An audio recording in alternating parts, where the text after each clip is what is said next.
As many of you know, I have been living in China for the last few months. I will be doing some traveling soon, but I would like to show you a few things about where I am living and what I am doing. I live in the city of Wuhan, Hubei, China. I will be here for at least another 8 months. Here's the view from my apartment building, 34 floors up. Quite an elevator ride, my ears popped. I think that's part of the Yangtze River. One of the things I was most curious about when I was preparing for my trip was the food. But what surprised me the most was how inexpensive it is. Here is a sample of how I have been sustaining myself. First off, I have some baozi. One meat and one vegetable baozi. Cost 3 kuai for both of them. They're those thick, squishy buns with stuffing inside. Meat, vegetables. These are some sort of pan-fried dumplings with some with onions and vegetables. Some with ground pork. I think it's ground pork. 10 of them, 5 of each for 8 kuai.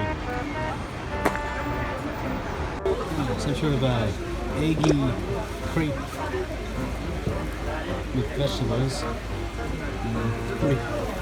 5 kuai for this amount. Pretty decent amount. That's a pretty hearty meal. And we have a fish head. I hope the rest of your day goes better, buddy. This is Wuhan hot dry noodles. Served with hoisin sauce, I think, or soy sauce, something like that. Peanut sauce, chives, pickled carrots. That's what it tastes like, to me at least.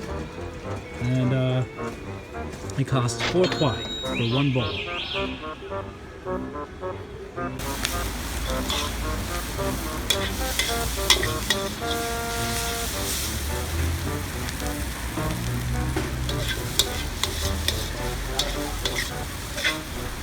In America, we call this chow mein, which is Chinese for fried noodles. It's actually pronounced chow mein. This is egg chow mein.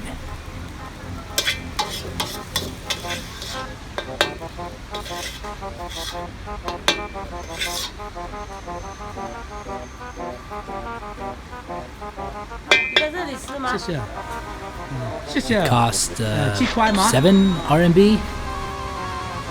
7块吗？6块。6块。Oh no, 6 RMB. 但你没吃吗？ I found the Chinese version of French fries. Some sort of deep fried meat patty.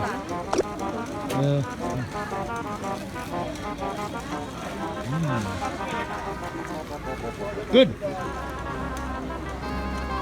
Use a little salt. That's good.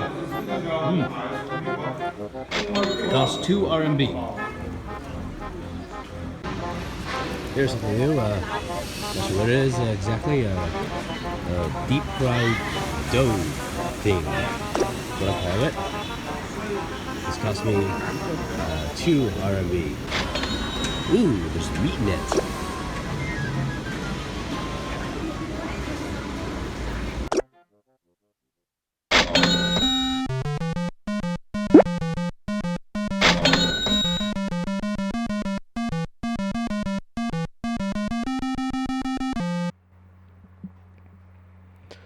Finally, why am I here? The short answer is, I am a foreign English teacher.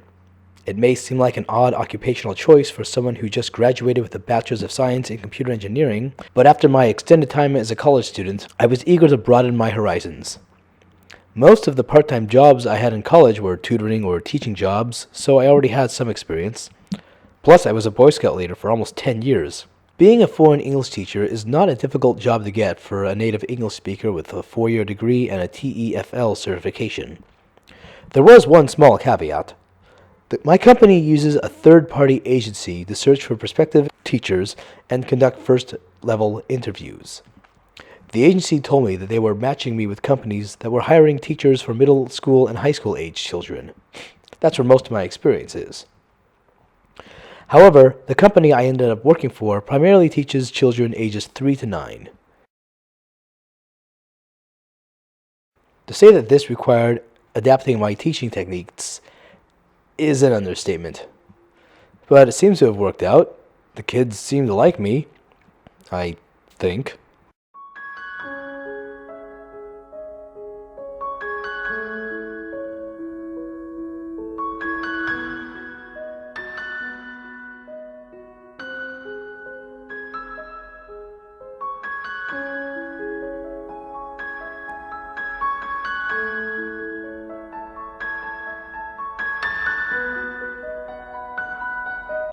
Wuhan is a fairly large city, far larger than any city I had ever before visited, with a population greater than 14 million and a square area 32 times larger than Sacramento, and more than double the size of Rhode Island.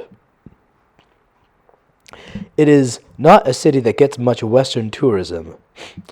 There are my English teaching centers, of course, some exchange students at the university, but most of them are not used to seeing us.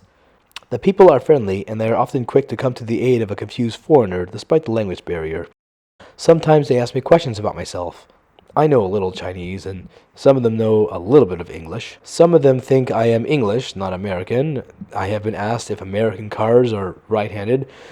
My favorite are the kids. Sometimes a kid will see me and recognize me as a native English speaker. They will smile and say, hello, and then they get excited and giggle when I respond to them in kind. Now, the strangest occurrence that happened to me was when I was walking down the street a couple of months ago. There was a little boy around 8 or maybe 9. He was riding his bike the opposite direction. As soon as he sees my face, he gasps, slams on his brake, and yells, "Mako Ren!" He then proceeded to follow me around, talking to me, and repeating the only English words he knew, which were, "Hello, Obama!" and my favorite, "Hey, baby!" Now the final thing you need to know. Why has it been taking me so long to post videos since I arrived? Getting adjusted to a new job is never easy. Doing it while adjusting to life in a different culture is obviously even more difficult.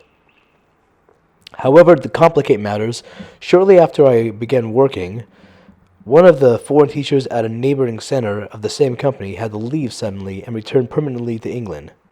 So they had me take over for her. The plan at the center that originally hired me was to give me a few classes to start with and add more as more students joined, and I got used to how to teach in this company. Instead, I was tasked with taking on almost the entire schedule of a long-running teacher. Plus, I was asked to cover several classes for another teacher on leave. I have been having an easier time these past couple of weeks because several of my classes ended, but most of my time between classes, even on my days off, is spent preparing materials and lesson plans. It is becoming easier though, and I look forward to devoting more time to things I enjoy. If you have any questions, please feel free to post them in the comments section. If I get enough, I may do a video answering them. Stay tuned!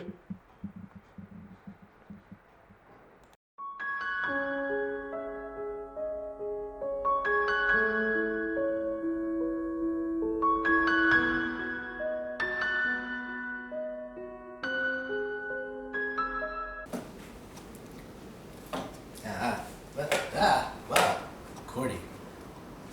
Now, the strangest occurrence. Well, I just got moved into my new apartment.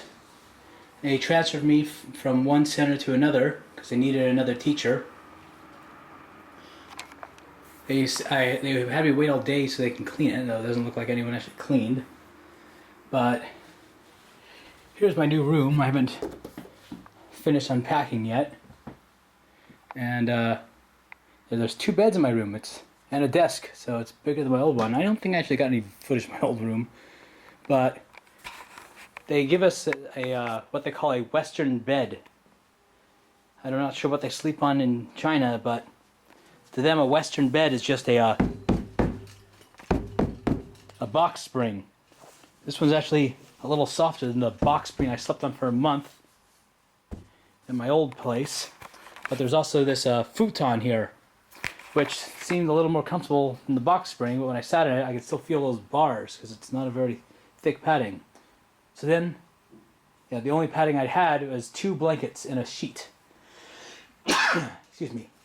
So then I got the obvious idea, put the futon mattress on top of the box spring, with the blankets on top of that, and oh Oh my god. Ooh, that's bright. I just gotta tell you, after a month on that box spring, this is like sleeping on a cloud. Oh, I have a bad shoulder. I'm missing a lot of the muscle on my right trapezia. It's the muscle in the back of my shoulder. And yeah, I was waking up pretty sore. But it's just not much padding, but it is so much better than that box spring. Oh my god, I can feel